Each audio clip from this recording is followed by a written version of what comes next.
were on yesterday with this mitzvah number 68, and this is a very, very important mitzvah because it has practical ramifications for us.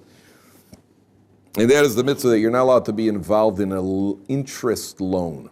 You cannot lend with interest in Torah. Now, before we even talk about what's behind it, the idea behind it, let's first talk about what the halachic limitations are, just to get a framework.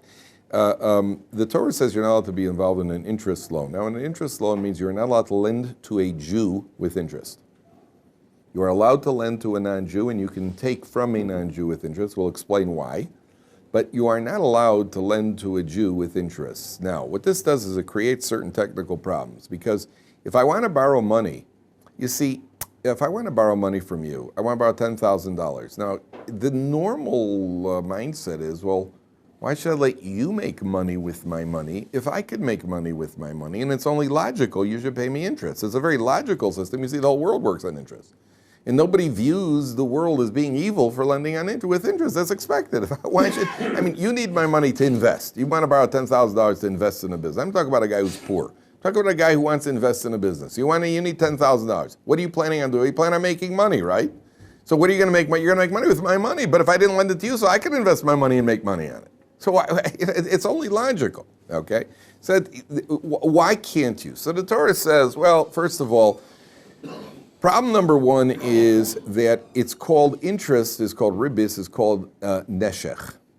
It bites, because often what happens is when you take a loan with interest, you yourself don't realize, because they throw all sorts of complicated numbers. Well, it's 3.5% compounded at, blah, blah, blah. And then next thing you know, you owe more money than you ever borrowed to begin with, right? So it's called a neshech, because compared to a snake bite, when a snake bites and injects venom, there may be two little puncture holes. But the venom gets in there, next thing you know, the whole body swells up. That's what a loan is. It's just a little loan. And next thing you know, you owe more money than you could possibly imagine. So first of all, the Torah is telling us you have to be compassionate. Don't lend with interest, number one. Number two, why is it that the Torah says not to do it? And by the way, it's prohibited even if we both agree to it. Even if we both agree to the loan. You say to me, lend me $10,000. I say, well, I won't because I want to. I don't want to lose. I won't get it. You say, you were willing to pay me. You'll pay me 6% because you plan on making more money. I said, well, if you're willing to pay me, Saldo, what could be wrong with that, right? And the answer is you can't do that. The answer is you can't do that. I can't lend you even if you, the borrower, are happy to pay me interest. You're not allowed to do that. I'll get to you one second. So the question becomes why? What's wrong? What's wrong with lending with interest? So in the borrower is willing to do this. So there are two possible pitfalls here. Pitfall number one is for you, the borrower. You may be getting yourself into trouble without knowing it. And I'm not willing to lend you without interest. I'm really squeezing you. Pitfall number two is for me, the lender. There's a problem for me, the lender. You know what the problem is? Because what's the whole point of making parnasa? There's a decree since the time of Adam that man has to go and make a parnasa. Okay? What's that? You have to work. You have to work. What's the point of that? Why was it that God brought the manna down in the desert? God brought manna, right? It fell every day. Well, why couldn't the manna just fall for a month? Give them a month's supply of manna. Well, they have to go out every day, the manna has to fall? You have to what? You have to ration it? More than work, more than ration. No, they didn't have to ration it. They got their amount every day. What? Yeah, you got to daven. I mean, a Jewish man who goes to sleep at night in the desert, and, he's got a small family of 24 kids. Remember, they were giving birth to 6 at a time. So a small family. He's got 18 or 24 kids, right? Then you got, a little slightly bigger family down the block that has 48 kids, and then you got the Goldsteins down the block over there. They got 72.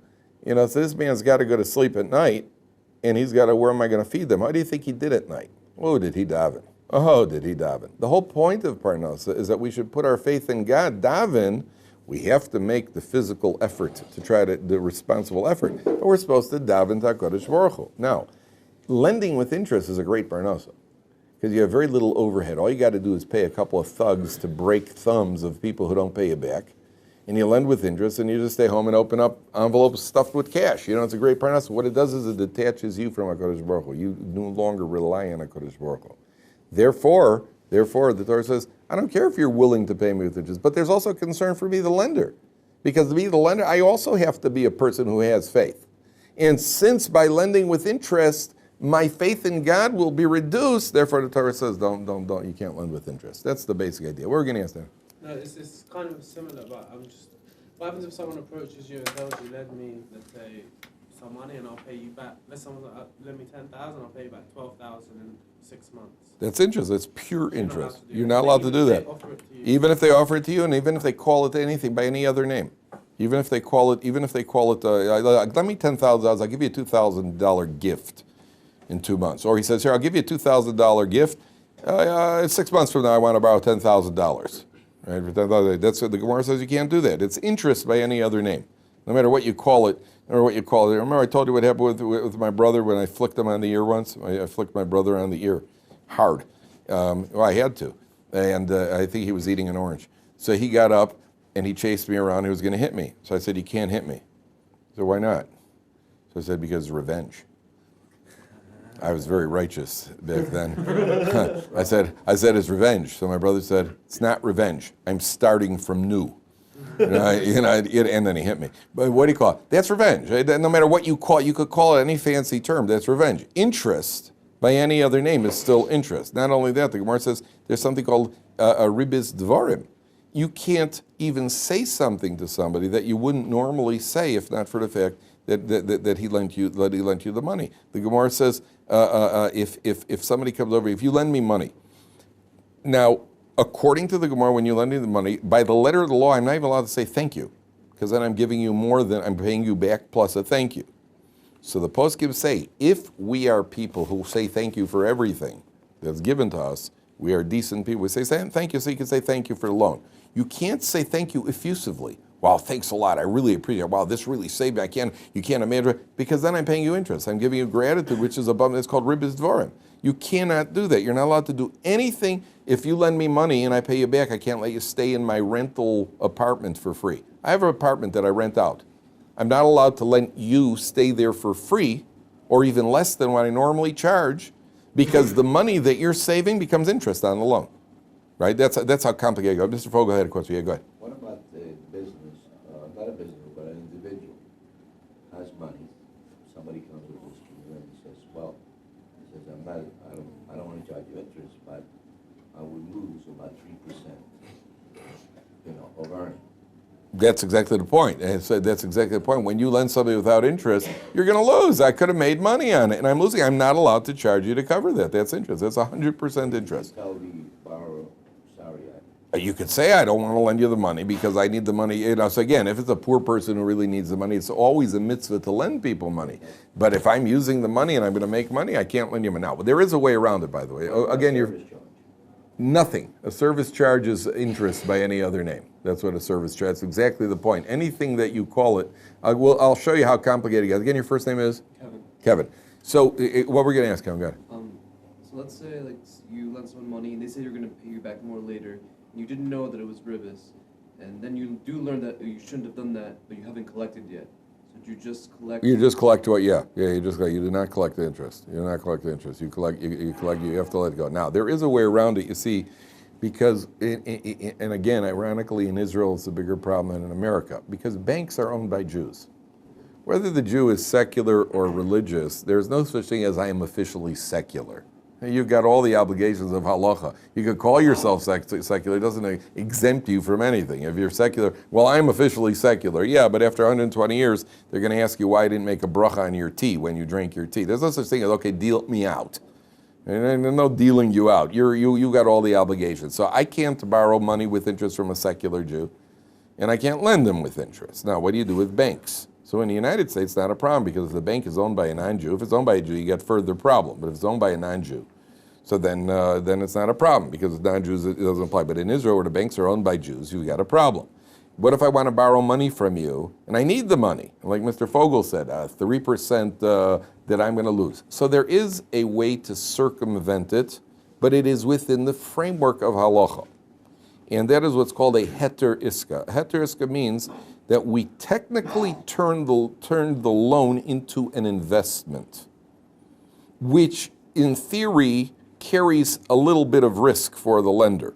In theory, the investment goes down, but it's worded and termed in such a way that you're basically guaranteed to get your money back with additional money, but the additional money is not regarded in halacha as interest. It's regarded as a return on your investment. Now, you have to be very careful here because it's a very difficult, it's a very, very complicated area of halacha, and it's not a whitewash. We're not whitewashing anything. It is technically permissible according to halacha to do it this way if it is done. It's very complicated how to term the contract, but it is permissible, and that's what people do. Every bank in Israel has on the wall an official rabbinically approved heter iska so that you could lend and borrow from the bank at interest. But it's got to be done in proper accordance with halacha, otherwise it doesn't work. And there are poskim who say it's not so glut. Okay, but just realize that there are ways to do it. That's how people do borrow money from a Jewish organization with this, by making use of what's called a heter iska. Okay, now, but again, it has to follow all halachic stringencies. More than that, you know what the halacha says? I can't give my money to Mr. Fogel. Let's say, not Mr. Fogel, let's say there's a non-Jew.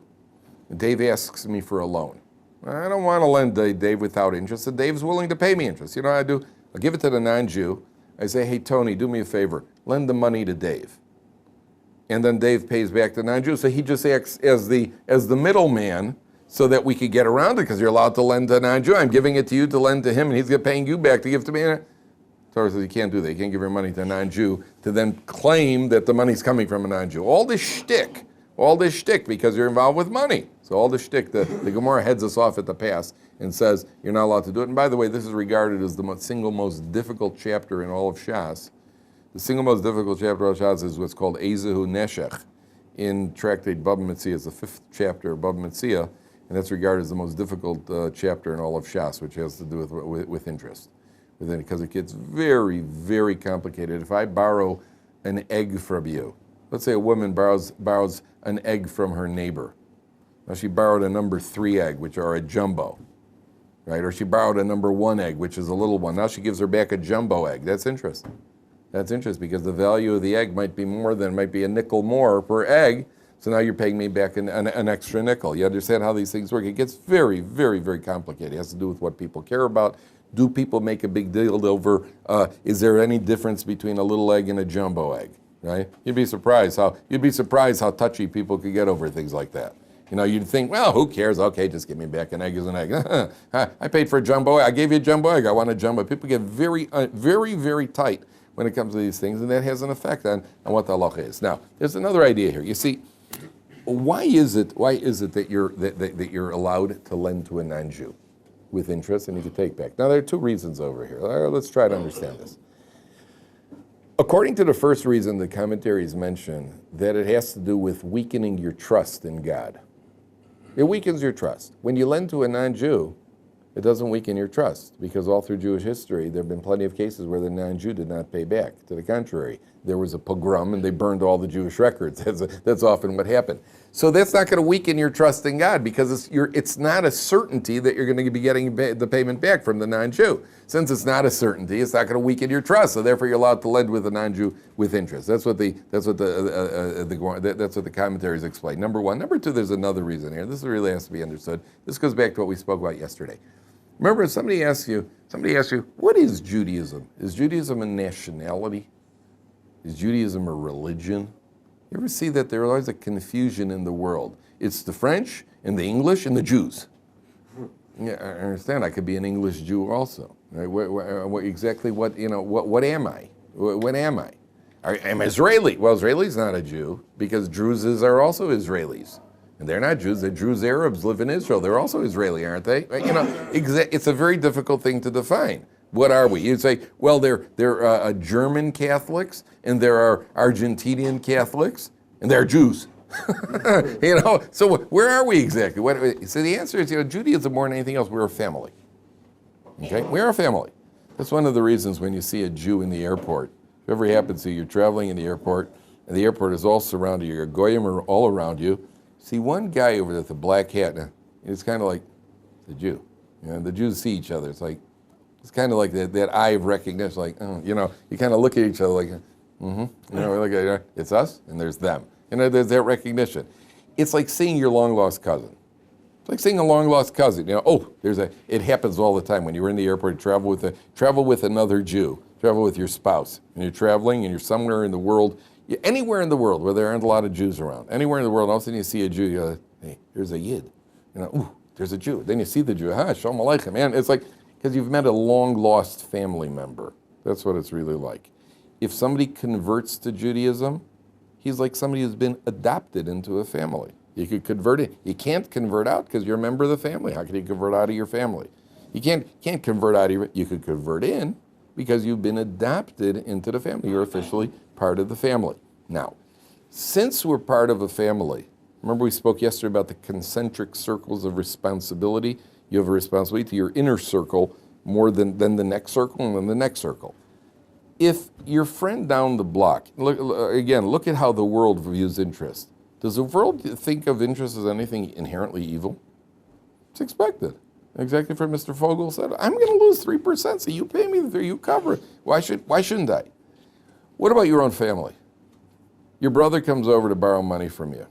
Would you charge your brother interest? Would you charge your brother interest? Of course not. He's my brother. That's different. Right. Jews are a family. So it's not that lending to the Jew, it's not that lending with interest is inherently bad. It's that when you're dealing with your family members, you're expected to deal with your family at a different level. I had a guy once in class, I was talking about this, a guy said to me, would you lend your mother with interest? And the guy says, I did. I'm telling you, I wanted to take him back in a barn and just whip him. There is no punishment for such a person. Just take him back in a barn. You got no class, buddy. Just whoop him. That's all you can do. You understand? Wait, you're letting your own mother with interest? You charge your brother interest? You understand? Okay, I know of a case right now that there are two brothers who have spent millions of dollars. They basically squandered all of their money fighting each other over money.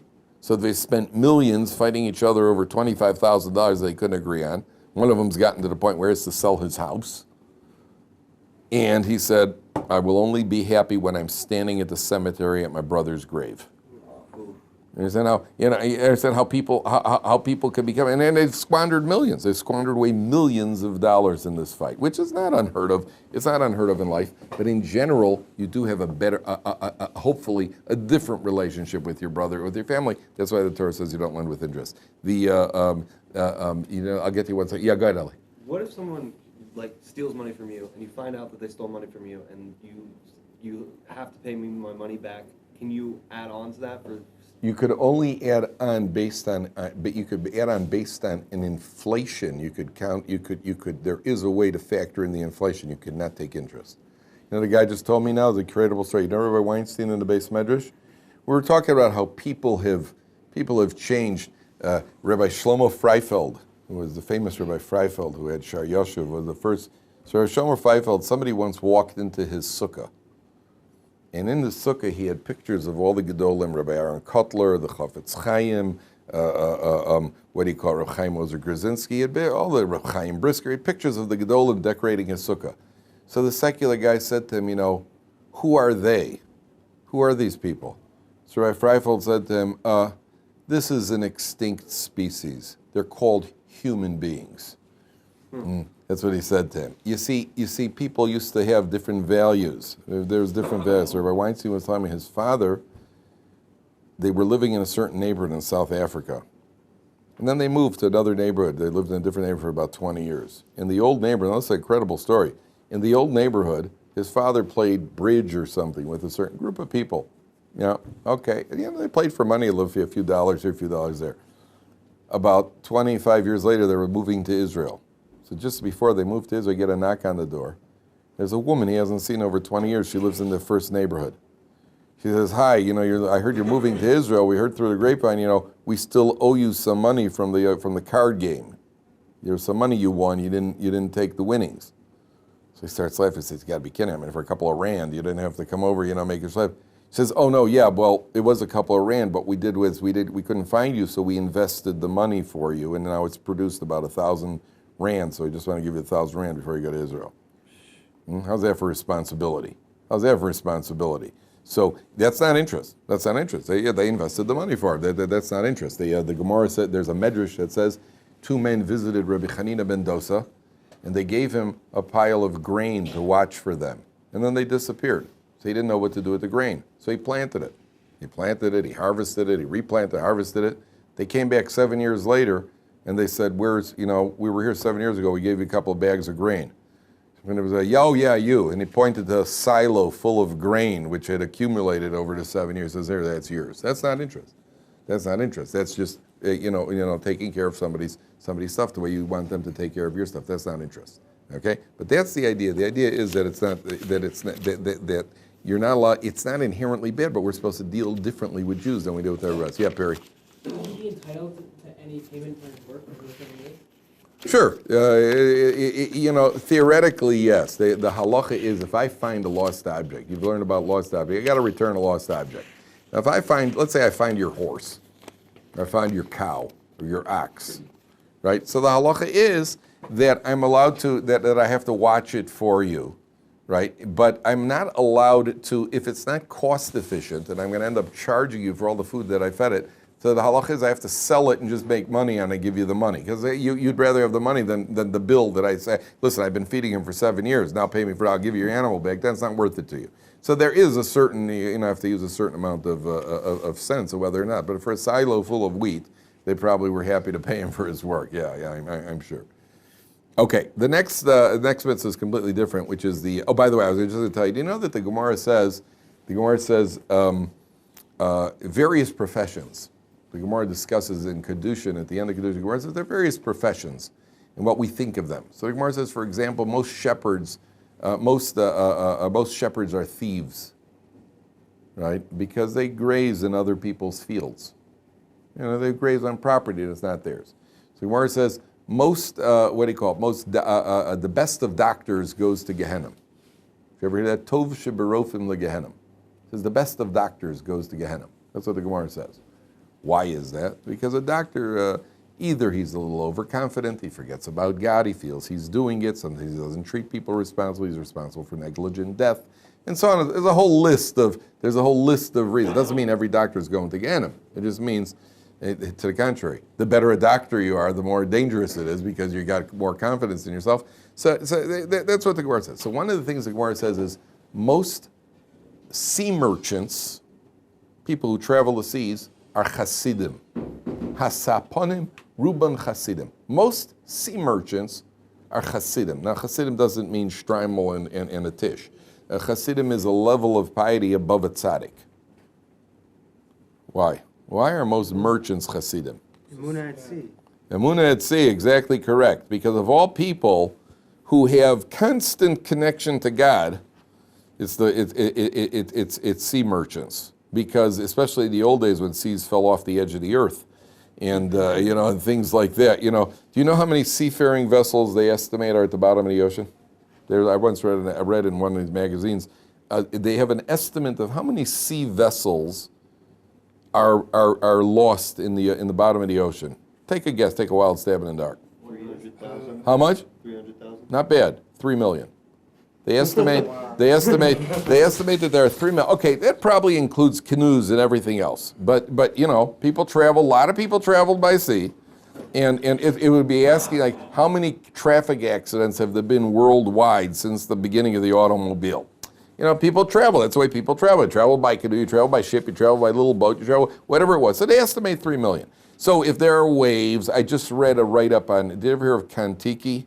Yes. Kon-Tiki, that journey across, those guys built a raft and made a journey back in when was it, in the 50s, late 50s, or early 50s? They made this journey across to prove that you could get from one continent to another by that ancient man did it, whatever it was. And then the guy wrote a book and sold 70 million copies. So it was worth the journey. But during the journey, there are whales they ran into, and sharks, and there are storms, and there are waves, and it's a dangerous thing. So anybody who's off at sea, in our day and age, it's like hitting heavy turbulence on an airplane. It's like hitting heavy turbulence. So there are certain people who just relax. They sleep through the turbulence. It doesn't bother them because turbulence is not really, it's much more unnerving than it is actually dangerous. Turbulence is not really dangerous. It's one of the least significant causes of problems with airplanes. There are much bigger problems like landing and taking off. But turbulence feels pretty weird. You know, it's like, whoa, you're bouncing around up there. And all of a sudden, out comes the Tehillim, you know. Yeah. If you ever been on a plane with Beis Yaakov girls on their way to Israel, you know, as soon as the plane starts bumping, next thing, they're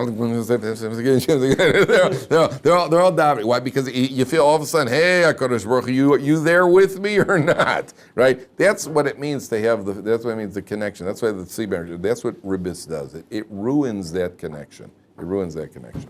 Okay. Now, the next mitzvah is the prohibition to curse a judge. You are not allowed to curse judges. And you realize that 50% of people coming out of monetary litigation would like to curse the judge.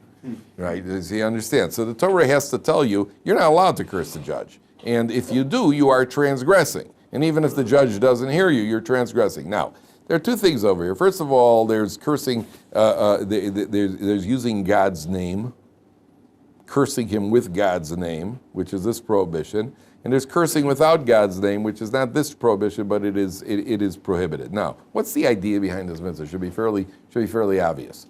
What's the idea? Anybody know? What's the idea behind the mitzvah that you can't curse a judge? Should be fairly obvious. He could have helped you. I mean, he's helping the people, so you shouldn't curse him for helping the people. Why? What'll happen if? What's that? No judges. That's right. There won't be any judges. No, we don't. Listen. You know, we don't want the judge to say, "Hey, what do I got to get involved with this for? Who needs to go around getting cursed? What do I want to become a judge for?" Right? And now, the question becomes, first of all, now, there's a second idea, practically, that cursing is one step removed from physical assault. Sometimes all it takes is one guy to start cursing, then somebody else is upset, next thing you know, somebody's punching. And a judge is told in Torah, you are not allowed to fear the litigants. Lo saguru b'pnei ish, you're not allowed to be afraid. You can't be intimidated. I remember in Italy, they had a big mafia bust about, probably sometime within the last 5 years. They had a big mafia bust in Italy, and they arrested about 300 of these mafiosis. They brought them to trial. The judge came down very hard on them. I just remember thinking to myself, you know, I wouldn't want to be that judge who's putting them in jail. You gotta be pretty tough to be a judge who's putting mafiosis. I mean, I would much rather be an accountant than be a judge who's putting mafia guys in prison. You know, who needs that? There's an expression in Hebrew, mali v'latzara hazos. What do I got to get involved in this problem for? I got nothing better to do with my life to get. So the Torah says you can't be intimidated. You have to rule not be intimidated. So we want to protect the judge. We want to protect the judge from any sort of intimidation. Now there's a bigger issue over here, which is, you know, let's say somebody calls you a name. Right? We always heard sticks and stones can break my bones. The names will never hurt me, but I'm going to smack you if you say that again. You know, that's the end. No, they always forget the end of the saying, right? Now, somebody calls you a name. Somebody calls you a fool or calls you an idiot, whatever they call you. I could bear that. You know, not a big deal. Okay, call me a name, big deal. What do you feel like if somebody were to curse you and your entire family? You get upset. Why is that? Why is it? If I called you a fool, you wouldn't be so, okay, call me a fool, big deal. If I curse you, or you wish harm on somebody, then all of a sudden you get hey, say that again, right? Why? Because inside we sense maybe there's something to it. Maybe there's something to it. Because we understand there is a certain strength that we have in our mouth. And you could actually use that. So we say, the Gemara says, al tiftach pelo satan. Never say something bad about yourself. A person should never say, for example, a guy says, well, if he's talking about himself, he says, well, if one day, a guy says he'll die. Now, you never say that about yourself. Because al tiftach pelo satan, you could be triggering off, activating some sort of divine prosecution. I knew of a fight that took place here in Israel. A guy living upstairs. He's an American guy from California. He was married to an Israeli Sephardi woman, and the downstairs neighbors were two Israeli Sephardis. And this guy wanted to close in his balcony. It was illegal. It was not with the reported to the city, but it wasn't bothering anybody else. It was his business. He wanted to close in his balcony. So the downstairs neighbor saw he started construction, so he knocks on his door and says, by the way, if you close in your balcony, I'm going to inform on you. And it could be he wanted to just get paid off a little bit, which has been known to happen. or he was just giving him a hard time. He said, listen, I'm not hurting you. It's none of your business. What do you got to inform? So he said, listen, you do it, I'm going to inform on you. And so what the guy, the upstairs neighbor, felt that he's being unreasonable. What are you getting involved in my business? What do you got to go informing me to the city authorities? So what he did was he started making noise on he started practicing his left-handed dribble at 2 a.m. And he was dragging chairs across the floor and banging with a broomstick on the floor and making all sorts of noise. So the downstairs neighbor tried, hitting the ceiling with a broomstick. It's not the same. You're on the high ground. All you got to do is while you're watching TV, you can tap with the thing. And so things started getting ugly. So then one day, the upstairs neighbor, Mr. Upstairs neighbor, his wife was going out to her car, and the downstairs neighbor was coming home. Mrs. Downstairs neighbor was getting out of her car in the parking lot, and she said to her, I just want you to know I came back from a funeral just now and I cursed you and your entire family in front of an open grave. Which I don't know that a curse in front of an open grave is any worse than any other curse, but it gives you the heebie-jeebies, ooh, an open grave. I mean, if you're looking for dead bodies, just open up the refrigerator and you got the freezer and you got some dead chickens in there, curse right in front of the dead chickens. I don't know that a curse anywhere, but certainly got so. She got hysterical and went running home, and then he went down and started pounding down the door of the downstairs neighbor, and then they called the police, and everybody eventually made peace, kind of like between Israel and Egypt. So they have a peace treaty over there now. But people are spooked by the curse. People are spooked by the curse because there's always the concern that the curse could come true. Therefore, the Torah says you cannot curse a judge. Okay, tomorrow's Thursday, so we don't have class. The next one is going to be blasphemy. We're going to talk about blasphemy.